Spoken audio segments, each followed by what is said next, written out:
The city wants to encourage more people to bike to work, and they want to make that journey safer too. Last week I stopped by one of the open houses for the Bikeway Connector project to find out what's planned for the McDonald Bridge Bikeway and nearby intersections. I love biking in traffic. I think it's an adrenaline rush. Brad Stevens is an experienced cyclist who has relied on the McDonald Bridge Bikeway to get to Halifax for the past 8 years. Since it's been closed, it's kind of limited me to going to Halifax as much when it's not been for work. And it's kind of an inconvenience, of course. The bikeway along the bridge has been closed since 2015 as a result of the big lift. Now the city is looking to improve access to the McDonald Bridge Bikeway and surrounding intersections through the Bikeway Connector project. We know that the situation right now is not favorable to attracting more people to bicycling. I've heard from a number of people about how excited they were to get on the McDonald Bridge Bikeway and try bicycling, and then experience what it was really like to get through those intersections. Stevens attended one of 3 public meetings that were held last week.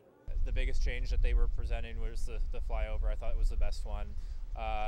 And everything, and just a lot of great effort being made. A flyover ramp would bring cyclists over traffic lanes, ending up at Lorne Terrace or North Street in Halifax. The project also proposes the construction of protected bicycle lanes, new connections to the bridge, and the development of greenways. Stevens says, despite his support for the project, his biggest concern is what will happen once the big lift is completed. Because now what's going to happen is the big lift is going to finish, and then they're going to set up all kinds of construction barriers and everything else to begin the new project. Bikeway officials say they weren't able to update the Bikeway connectors at the same time as the improvements to the McDonald Bridge. Although the Bikeway has been replaced with the big lift, improvements to connections between the bridge and nearby neighborhoods will have to wait until council approval in 2017. So I'm looking forward to the bike path being opened and just getting back to the normal routine of that.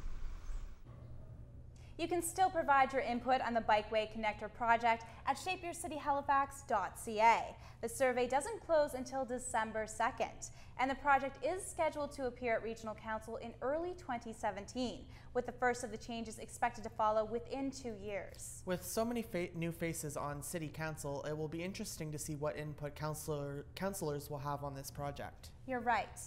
It's time now for another short break.